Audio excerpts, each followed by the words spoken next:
के फोल्ड्स बनाओ। फोल्ड्स बनाओ। ये वाला थोड़ा अलग है। तुमने इसे कुछ ज्यादा ही फिल कर दिया है। ध्यान रखना अगले वाले में कम फिलिंग करनी है। हाँ ठीक है।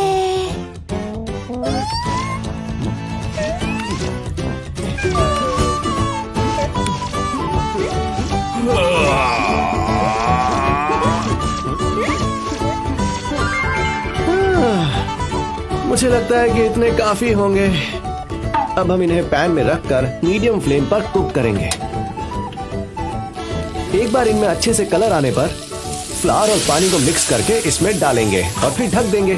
फिर जब पानी उबलने की आवाज आने लगे तो हम इसमें फिर से सेसमे ऑयल डालेंगे, बस थोड़ा सा। और फिर उसके बाद लो, टेस्टी ग्योजा पूरी तरह से